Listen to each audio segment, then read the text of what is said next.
దేవుని పరిశుద్ధ నామమునకు స్తుతి ఘనత మహిమ ప్రభావములు కలుగునుగాక. ప్రియా దేవుని సంగమా, ఈ పునరుద్ధాన ఆశీర్వాదములు మెండుగా నా ప్రభువైన యేసు మీపై కుమ్మరించునుగాక. పునరుద్ధాన బలముతో ఆ దేవుడు మిమ్మల్ందరినీ నింపి పునరుద్ధాన శక్తిని ఆశీర్వాదములను దయచేయుగాక. ఆమేన్. హల్లెలూయా. ప్రభువైన యేసుక్రీస్తు నామమున పేరిట మీ అందరికీ వందనములు. ప్రియులారా, ఈ పునరుద్ధాన దినములో తెలుగు బాప్టిస్టు ఆలయము చెంచు లక్ష్మీపురం సంఘస్థులందరికీ, షెపర్డ్ మినిస్ట్రీలో దేవుని వాక్యాన్ని వింటున్న వీళ్ళందరికీ నా శుభములు తెలియజేస్తూ ఉన్నాను. ఈ దినము కూడా మీ గృహాలలోనే దేవుని ఆరాధన చేయాలి.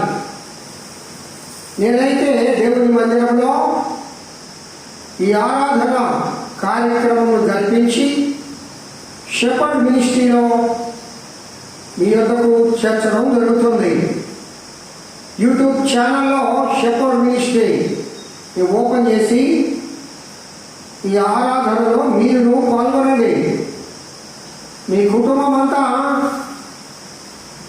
మీ గృహాలలోనే దేవుని సన్నిధిని ఏర్పాటు చేయండి. దేవుని సన్నిధి ఒకరు లేక ఇద్దరు ముగ్గురు కూడి ప్రార్థన చేసినప్పుడు అక్కడెల్లా దేవుని సన్నిధి ఉంటుంది. యేసు ప్రభువుని మీ గృహాలలోకి ఆహ్వానించండి. ప్రియులారా, కుటుంబ సమేతంగా అందరూ కూర్చొని దేవుని ఆరాధన చేయండి. ఈ ఆరాధనలో మీరందరూ పాల్గొని పునరుద్ధాన ఆశీర్వాదాలు పొందాలని ప్రేమతో మీకు తెలియజేస్తూ ఉన్నాను. హల్లెలూయా. మంచిది ప్రియులారా, ప్రార్థన చేసుకొని ఈ దిన పునరుద్ధాన ఆరాధనను ప్రారంభించుకుందాం. మహోన్నతుడా, పరిశుద్ధుడా యేసయ్యా, మీ బలమైన ఘనమైన ప్రభువైన యేసుక్రీస్తు నామమునకు స్తుతి స్తోత్రములు చెల్లిస్తూ ఉన్నాను. ప్రభువా, ఈ పునరుద్ధాన దినములో మీ పరిశుద్ధ దేవాలయంలో చేరి మీ పరిశుద్ధమైన ఘనమైన ప్రభువైన యేసుక్రీస్తు ఘనమైన నామమును స్తుతించుటకు, గణపరచుటకు, మహిమపరచుటకు, ప్రచురపరచుటకు దేవా మీరు అనుగ్రహించిన ఈ సమయాన్ని బట్టి స్తోత్రములు చేయించు ఉన్నాను. మహిమాన్వితుడవు, మహోన్నతుడవు, పరిశుద్ధుడవు, అతి పరిశుద్ధుడవు, ఘనమైన దేవా, మీ ఘనమైన బలమైన ప్రభువైన యేసు నామమునకు మరోమారు వందనములు, స్తుతులు, స్తోత్రములు చెల్లిస్తూ ఉన్నాను. ప్రభువా, ఈ దిన కూడికకు మీరు రండి నానా. బలహీనుడైన నీ దాసులను నీ బలమైన చేతులకు సమర్పించుకుంటూ ఉన్నాను. మా ఒక్కొక్కరితో మీరు మాట్లాడి మమ్మల్ని సంధింప చేయండి. ఈ షెపర్డ్ మినిస్ట్రీలో దేవుడి వాక్యమును వింటున్న బిడ్డలందరినీ మీరు దీవించి ఆశీర్వదించండి. మా సంఘాన్ని దీవించండి. సంఘంలో ఉన్న ప్రతి కుటుంబాన్ని యేసుక్రీస్తు నామములో ఆశీర్వదిస్తున్నాను. ప్రభువా, మీ ప్రత్యేకమైన ఆశీర్వాదాలు నా బిడ్డలపైన ఉంచమని వేడుకొనుచూ ఉన్నాను. సర్వలోక పరిశుద్ధులను, సార్వత్రిక సంఘాలను ఆశీర్వదించండి. ప్రభువా, ఈ కరోనా వైరస్ను భారతదేశంలో మీరు తగ్గిస్తున్నందుకు స్తోత్రాలు. చాలా వరకు ప్రభువా కరోనా ముగింపు వచ్చేస్తుంది. అయితే నాన్న, సంపూర్ణంగా ఈ కరోనాకు ముగింపు పలకండి. థర్డ్ వేవ్ రాకుండా చిన్నబిడ్డల పైన ప్రభావం చూపించకుండా మీ కృప కుమరించండి ప్రభువా.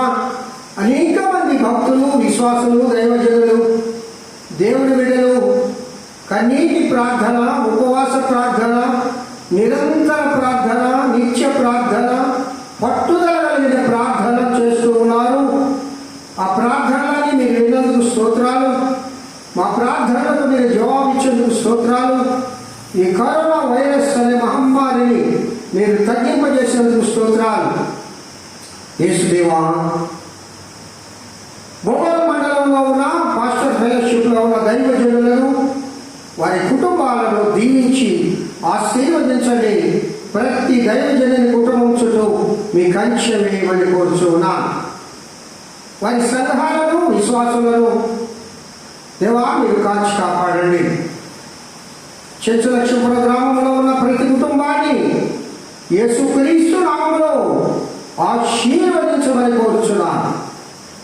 ఆశీర్వదించండి ప్రభువా, ఆశీర్వదించండి ప్రభువా. ఈ దిన కూడికకు మీరు మాత్రమే అధ్యక్షత వహించి మీరు మాట్లాడి మమ్మల్ని తృప్తిపరచమని యేసుక్రీస్తు బలమైన పేరిట అడిగి వేడుకొలుచున్నాను తండ్రి, ఆమేన్. మంచిది ప్రియులారా, ఓ పాట పాడుకొని దైవ సందేశంలోనికి మనం వెళ్దాం. హల్లెలూయా.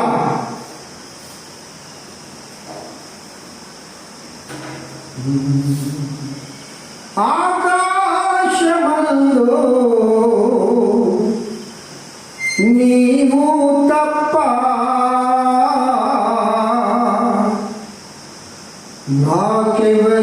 నాకెవరున్నారు నా ప్రభు. స్తుతి పాత్రుడా, స్తోత్రుడా, స్తుతులకు పూజారుడా. స్తుతి పాత్రుడా, స్తోత్రుడా, స్తుతులకు పూజారుడా. ఆకాశ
ప్రభావములు కలుగునుగాక.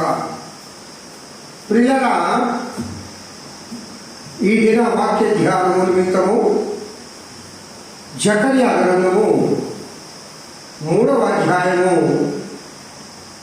1వ వచనం నుండి 5వ వచనం వరకు చదువుకుందాం.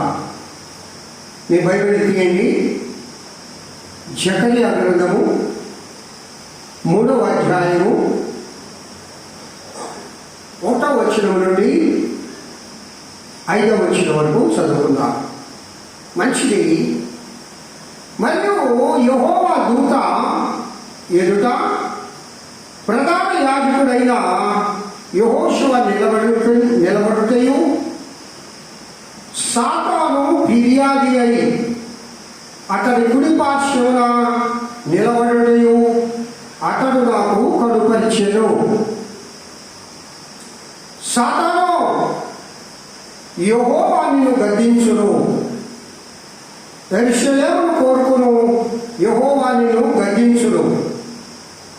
ఇతడు అగ్నిలో నుండి తీసిన కొరివి వలె ఉన్నాడు కదా అని యెహోవా దూత సాతానుతో అనెను. యెహోషువ మలిన వస్త్రములు ధరించిన వారై దూత సముఖములో నిలవబడి ఉండగా దూత దగ్గర నిలిచి ఉన్న వారిని పిలిచి ఇతని మైల బట్టలు తీసివేయడని ఆజ్ఞాపించి, నేను నీ దోషమును పరిహరించి ప్రశస్తమైన వస్త్రములతో నిన్ను అలంకరించుచున్నాను అని సెలవిచ్చాను.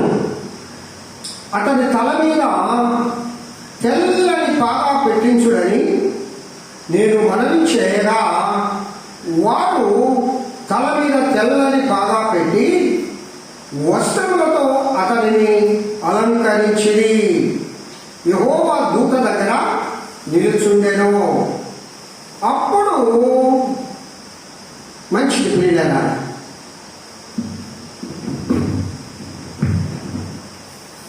ఈ భాగాన్ని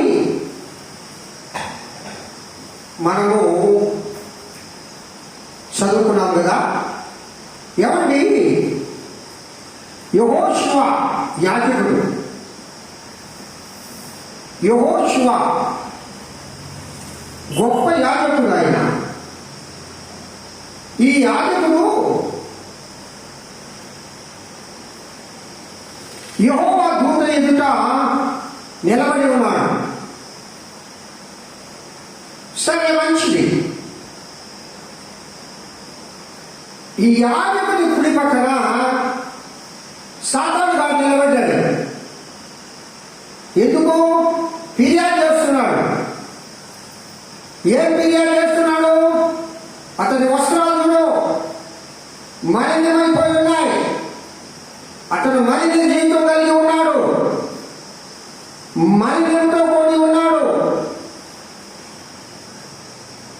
యాజకుడు పైనే ఫిర్యాదు చేస్తున్నాడు సాతాను. మరి నీ పైన నా పైన చేయడం పెద్ద గొప్ప కాదు కదా. అదేంటండి, సాతాను కూడా దేవుడి సముఖానికి వెళ్తాడా? ఓ, వెళ్తాడు. ఫిర్యాదులు చేయడమే ఈ పని. దేవుడి దగ్గర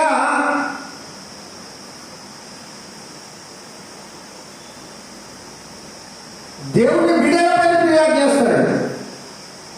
దేవుడైతే తన బిడ్డలను ప్రేమిస్తూ ఉంటే, నీ బిడ్డలు మంచివాడు కాదు, నీ బిడ్డల ప్రవర్తన బాగలేదు, నీ బిడ్డలు చెడ్డవారు అని ఫిర్యాదు చేస్తాడు.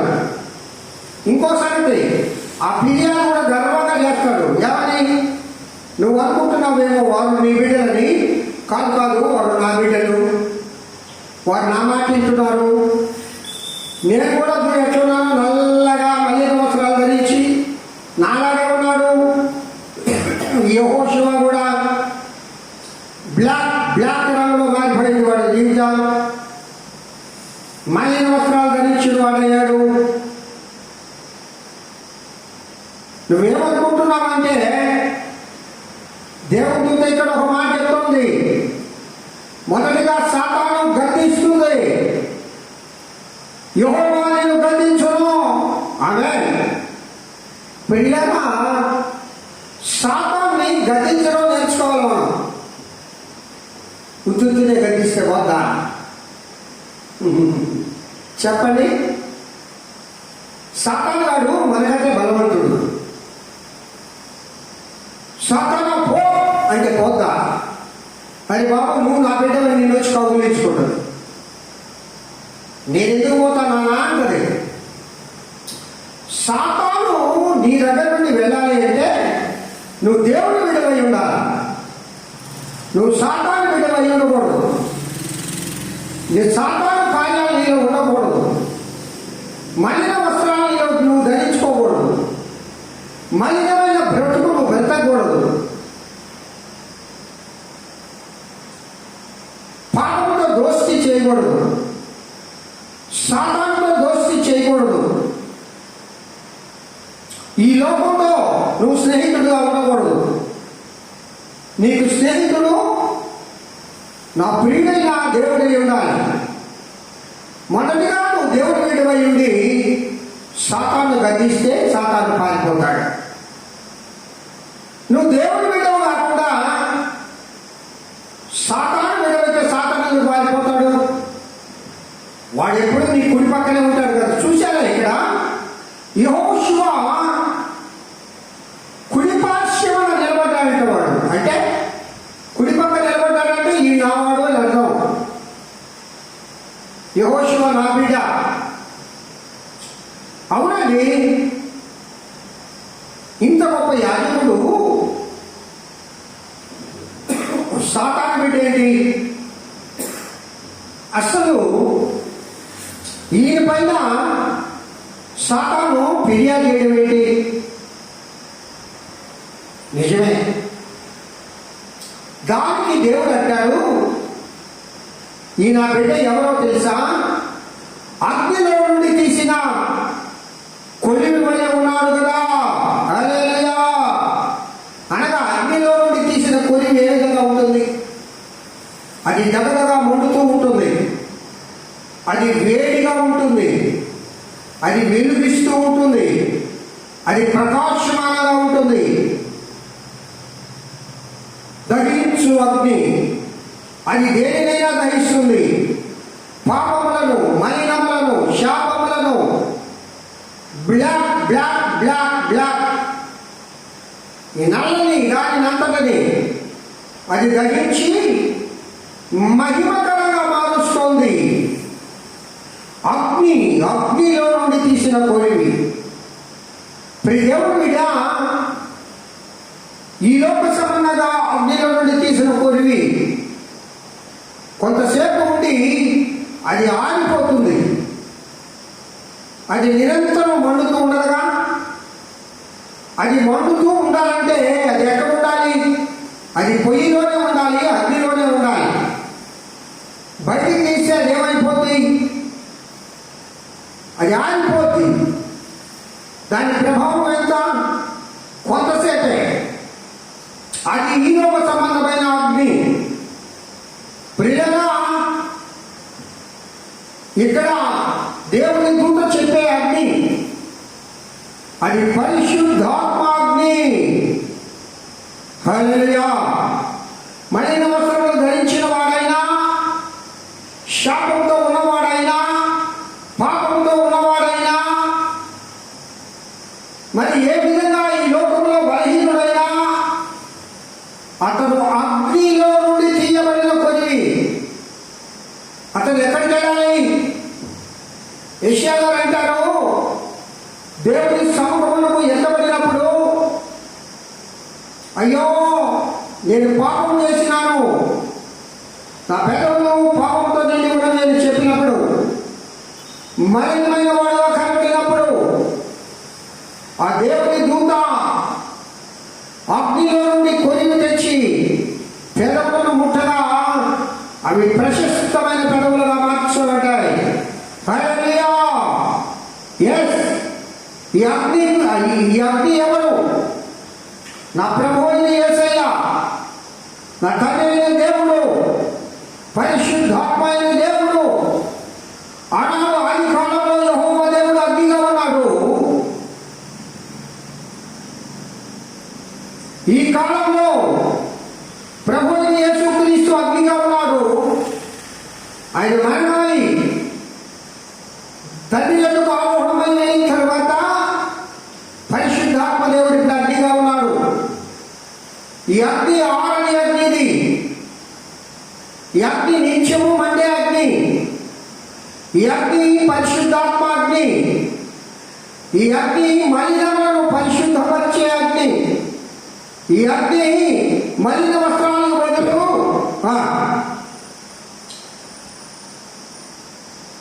ప్రశస్తమైన వస్త్రాలతో నిన్ను అలంకరించే అగ్ని. ఈ అగ్ని నీలో ఉన్న శాపమును పాపమును తుడిచివేసే అగ్ని. ప్రియ దేవుని బిడ్డలారా, ప్రియ సంగమా, ఈ దేవుని వాక్యాన్ని వింటున్న ప్రియ బిడ్డలారా, అగ్ని చేత నీ పెదవులు కాల్చబడ్డాయా? అగ్నిలో నుండి నువ్వు తీయబడ్డావా? అసలు అగ్ని ప్రవేశం చేసావా? ఏమిటయ్యా ఈ అగ్ని అంటే పరిశుద్ధాత్మ పరిపూర్ణత. హల్లెలూయా. దేవుడు బిడ్డలారా, పరిశుద్ధాత్మ ఒక వ్యక్తి రక్షించబడాలంటే పశ్చాత్తాపపడి తన పాపములను ఒప్పుకొని నీటి బాప్తిస్మము తీసుకోవాలి. ఆ తదుపరి పరిశుద్ధాత్మ బాప్తిస్మము పొందాలి. పరిశుద్ధాత్మలో పరిపూర్ణం అవుతున్నప్పుడు అగ్ని బాప్తిస్మము నీకు ఇవ్వబడుతుంది. అనగా బాప్తిస్మములు 3 రకాలు. నీటి బాప్తిస్మము, పరిశుద్ధాత్మ బాప్తిస్మము, అగ్ని బాప్తిస్మము. యెహోషువ గారు ఏ విధంగా ఉన్నారని దూత చెప్తుందంటే, అగ్నిలో నుండి తీయేసిన కొరివి వలె ఉన్నాడు కదా. మనమందరము అగ్నిలో నుండి తీసిన కొరివిలాగా ఉండాలి. ఈ అనుభవాలలో విశ్వాసీలు నడవాలి. నేను బాప్తిస్మం తీసుకున్నాలే, నేను సంఘ సభ్యుడు అయినాలే, నేను మారుమనసు పొందానులే అంటే కుదరదు.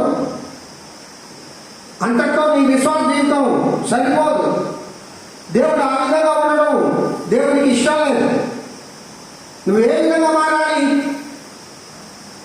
బాప్తిస్మము తీసుకున్న తర్వాత పరిశుద్ధాత్మ బాప్తిస్మం పొందాలి. చాలా మంది చెప్తారండి, అయ్యా నువ్వు ఎప్పుడైతే బాప్తిస్మం తీసుకున్నావో అప్పుడే పరిశుద్ధాత్మ బాప్తిస్మం కూడా వచ్చేసిందని. చాలా తప్పు. యేసుక్రీస్తు ప్రభువారు తన శిష్యులకు ఒక మాట చెప్తాడు, పైనుండి శక్తి పొందే వరకు మీరు ఎరుషలేమును వదలదు, పరిశుద్ధాత్మను మీరు పొందుకొని అప్పుడు ఈ లోకంలోకి పోయింది అంటాడు. ప్రియగా 10 దినాలు యోహాను మేడగదిలో 120 మంది కనిపెట్టి పరిశుద్ధాత్మను పొందుతారు. ఆ పొందే విధానం కూడా అపొస్తలుల కార్యాలు గ్రంథంలో రాయబడింది. అగ్ని జ్వాలలు, పరిశుద్ధాత్మ అగ్ని జ్వాలల వలె వారిపైన కుమ్మరించబడింది. ఆమె అనేక మార్లు అపొస్తలులైన పౌలు గారు, పేతురు గారు వీళ్ళందరూ కూడా అడుగుతారు, మీరు పరిశుద్ధాత్మను పొందినారా? బాప్తిస్మం పొందానయ్యా అంటే కుదరదు. చాలా మంది ఇంకా అమాయకంగా ఈ క్రైస్తవ లోకంలో మేము బాప్తిస్మం పొందాము అని తృప్తి పడతా ఉన్నారు. బాప్తిస్మం పొందాము అన్నదానికి కొన్ని గుర్తులు ఉండాలి కదా. ఏంటి ఆ గుర్తులు? భాషలతో మాట్లాడడం అనేది మొదటి గుర్తు. భాషలతో మాట్లాడకుండా నేను బాప్తిస్మం పొందినాను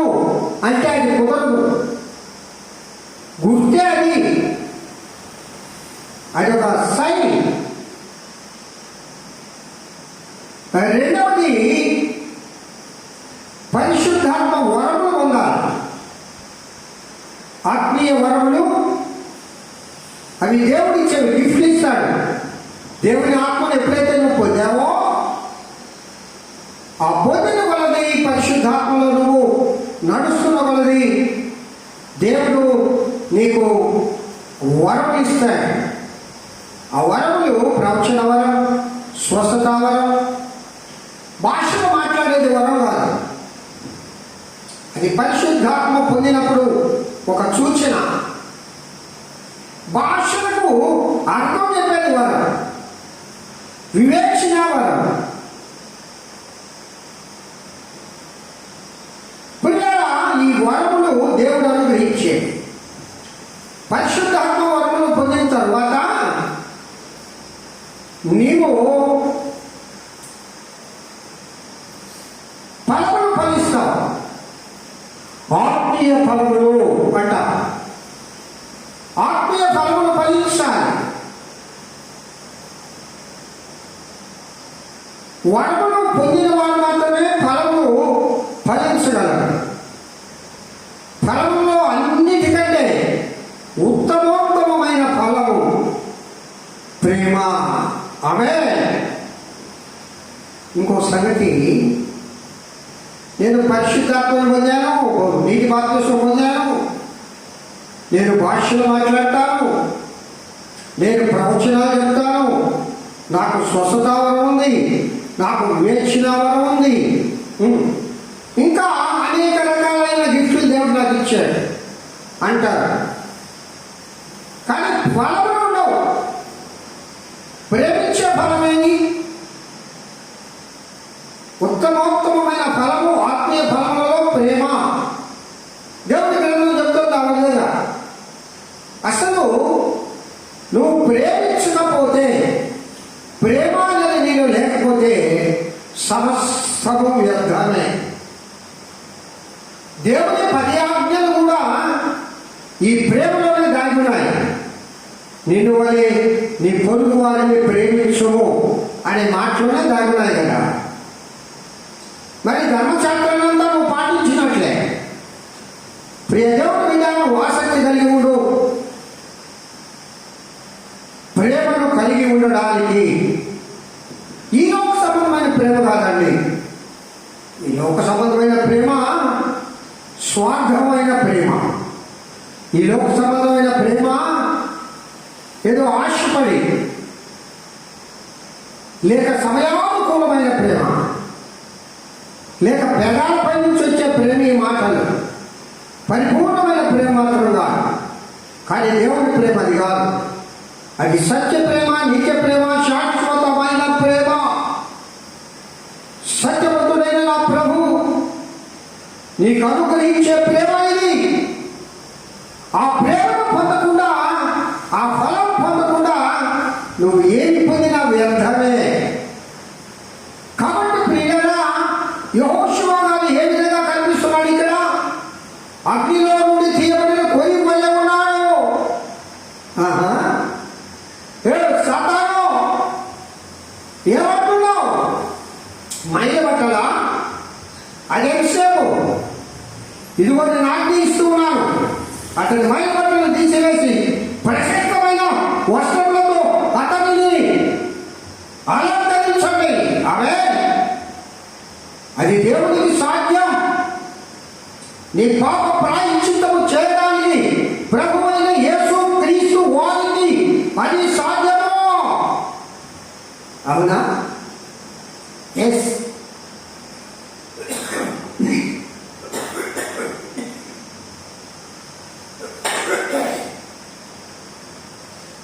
ఎంత కూడా పాపినైనా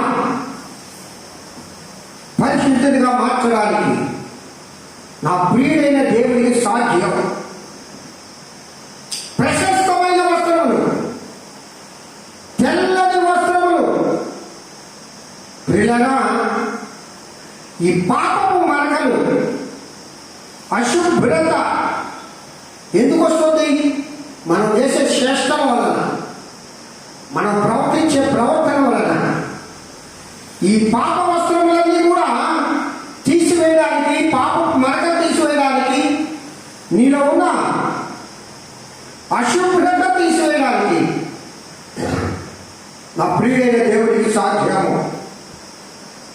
1 Petrus 2:16 ఈ పాపపు వస్త్రం గురించి రాయబడింది కదా. అలాగే ఆత్మీయ శుద్ధీకరణ, పాపపు వస్త్రము తీసివేసి నీతి వస్త్రమును నా దేవుడు ఇస్తాడు. యోహాను సువార్త 15:3 ఆత్మీయ శుద్ధీకరణకు ఆధారాలు ఉన్నాయి. ప్రియులారా, ప్రశస్తమైన వస్త్రముతో ఆయనను అలంకరించుచున్నాను అని సెలవిచ్చిన తర్వాత అతని తల మీద తెల్లని పాగా పెటుంచుడి అని చెప్పాడు. ఈ తలపాగా యాజకులు ధరించేది. ప్రియులారా, యాజకులు ధరించే దుస్తుల గురించి నిర్గమకాండం 22:2 నుండి చదవండి. యాజకులు ఏ విధమైన దుస్తులు ధరించాలి, ఏ నడికట్టు కట్టాలి, ఎలాంటి తలపాగా పెట్టుకోవాలి, ఎలాంటి అంగీ ధరించాలి, అది నిలువుటంగి, ఆ వస్త్రాధరణ అంతా కూడా నిర్గమకాండము 28:2 నుండి రాయబడి ఉంది. చూసారా నా ప్రియుడైన దేవుడు ఎంత గొప్పవాడు. సాతాను మొట్టమొదటిగా యెహోషువ కుడి పార్శ్వ నిలబడి ఫిర్యాదు చేస్తూ ఉంటే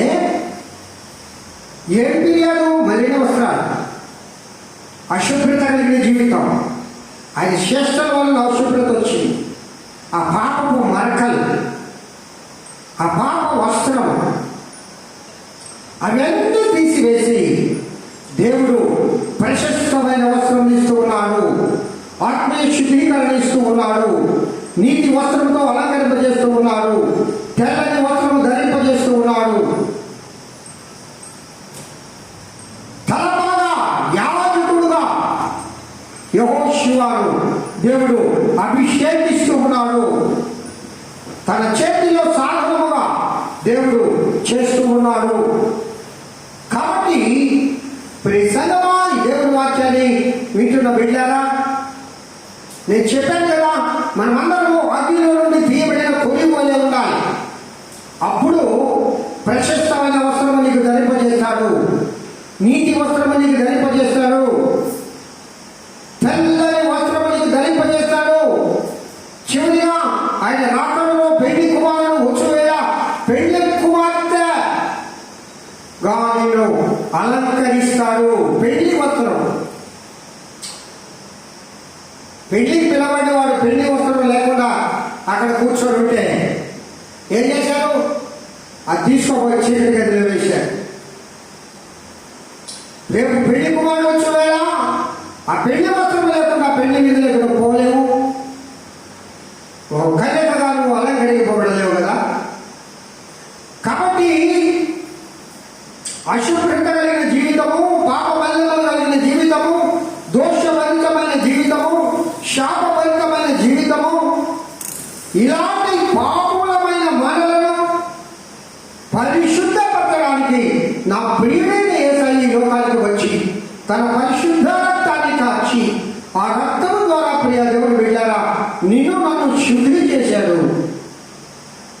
మనందరము ఆ పరిశుద్ధ రక్తం వలన పశ్చాత్తాపము పొంది శుద్ధీకరింపబడిన తర్వాత పరిశుద్ధాత్మను పొంది అగ్నిలో నుండి కొరివి వలె మనము తీయబడాలి. అది పరిశుద్ధాత్మ అగ్ని, అది నిత్యము మండే అగ్ని. ఆ అగ్ని ఎప్పుడూ ఆరిపోదు. ఆమేన్. ప్రియ దేవుని బిడ్డ, నీకు దేవుడు ప్రశస్తమైన వస్త్రం ఇస్తాడు, నీతి వస్త్రం ఇస్తాడు, తెల్లని వస్త్రం ఇస్తాడు. ఎప్పుడు నువ్వు అగ్నిలో నుండి తీయబడాలి. నీ తలపైన పాప దేవుడు ధరింపజేస్తాడు. కాబట్టి సాతాను అనేక రకాలైన ఫిర్యాదులు నీకు చేస్తూ ఉంటుంది. ఓ భక్తుని జీవిత చరిత్ర నేను చదువుతూ ఉన్నప్పుడు సాతాను గాడట ప్రతిరోజు నువ్వు ఆ తప్పు చేశావు, నువ్వు ఈ తప్పు చేశావు అని చెప్తూ ఉంటే, సరే నా దేవుడు ఆ తప్పుని మళ్ళీ చేశాడు, పో సాతానంటే పోయేవాడట. ఈ విధంగా వేధిస్తూ ఉంటే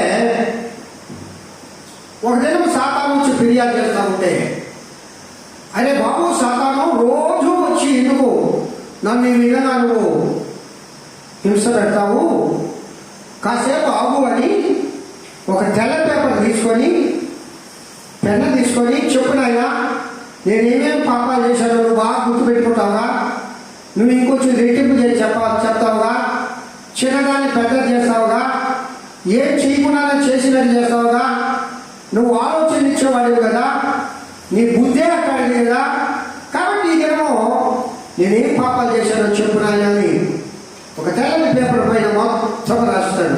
ఇంకా చెప్పు, ఇప్పుడు దాదాపు ఒక 50 చెప్పావు, ఇంకేమైనా జ్ఞాపకం చేసుకో, ఇంకా నువ్వు జ్ఞాపకం చేసావు, మరి చెప్పు, దాదాపు 100 పాపాలు, వెళ్ళిపోడు 100, అంతేనా? అంతే. సాతాను ప్రభు అయిన యేసు క్రీస్తు, నా ప్రియుడైన యేసు క్రీస్తు యొక్క పరిశుద్ధ రక్తంతో ఇదిగో వీటన్నిటిని కొట్టివేయిస్తున్నాడు నా ప్రియుడు. నా ప్రియుడైన యేసు క్రీస్తు రక్తం ద్వారా, ఈ ఎర్రని రక్తం ద్వారా, ఈ పాప క్షమాపణ రక్తం ద్వారా నువ్వు చెప్పిన నా యొక్క అపరాధములన్నీ కూడా నా ప్రియుడు కొట్టివేస్తూ ఉన్నాడని ఇంటి గుర్తుపెట్టాడట. హల్లెలూయా. ఆ దినం నుండి సాతాను భక్తుడు దగ్గరికి రాదు ఫిర్యాదు చేయడానికి.